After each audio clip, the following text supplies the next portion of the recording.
Le prix du Bitcoin a connu une ascension exceptionnelle ces derniers jours. Le prix s'envole de plus en plus chaque jour alors que la demande dépasse largement l'offre. Beaucoup de gens disent que le prix du Bitcoin peut atteindre 100 000 $ avant le halving. C'est une véritable ruée vers l'or numérique que nous voyons se produire dans la crypto. Mais est-il possible d'avoir un BTC au-dessus de 1 million $ avant 2030? Oui, ma prévision est au-dessus de cela. C'est l'objectif pour 2030 et c'est même bien au-dessus de ce prix. Je ne veux pas donner de prix particulier parce que nous ne savons pas à quelle vitesse, ni même à quelle rapidité le prix va monter.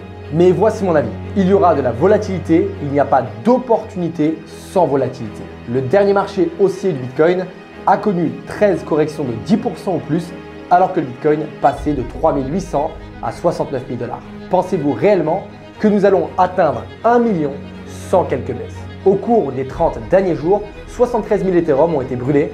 L'offre de Bitcoin diminue avec le temps, l'offre d'Ethereum diminue avec le temps. Le graphique d'Ethereum est superbe, flirtant avec la fourchette de prix des 4 000 $ et plus.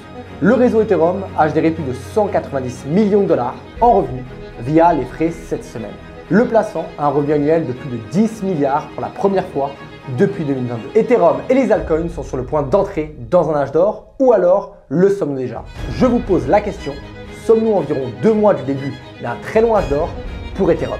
Je le pense, en partie grâce à la mise à jour qui va arriver prochainement sur le réseau. Les récentes augmentations du cours ont été formidables, mais malheureusement Ethereum est encore sous-performant depuis des années. Mais tout cela est sur le point de changer. La sous-performance d'ETH ces 3 dernières années se résume à 2 facteurs. Facteur numéro 1, Ethereum a été perçu comme illégitime pendant des années, mais l'ETF à venir va résoudre ça. Facteur numéro 2, les Layer 2 comme Ethereum ont souvent été vus comme peu pratiques, mais la prochaine mise à jour va résoudre ce problème. La raison de la sous-performance d'ETH ces dernières années est en train de se terminer. Un âge d'or pour Ethereum est finalement en train d'arriver dans environ 2 mois et je vois beaucoup de fun des gens disant que les ETF d'Ethereum ne pourront jamais être aussi réussis que les ETF de Bitcoin.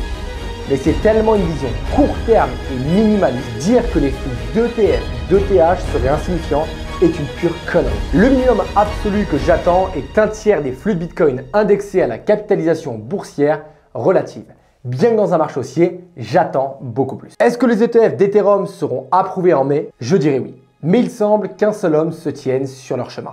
Gary Gensler vient de donner une date limite de réponse pour l'ETF d'Ethereum, le 23 mai. Et si vous souhaitez vous aussi à votre tour vous lancer dans l'investissement en crypto-monnaie et générer une performance importante durant le bull run de 2024, sachez qu'il vous faut absolument suivre un plan d'action détaillé et une stratégie d'investissement. J'ai donc décidé de vous préparer une masterclass gratuite de 10 minutes durant laquelle je vous explique en détail ma stratégie d'investissement pour le prochain bull run. Alors ne perdez pas plus de temps, cliquez sur le lien dans la description et sous cette vidéo pour y accéder avant qu'il ne soit trop tard. À très bientôt.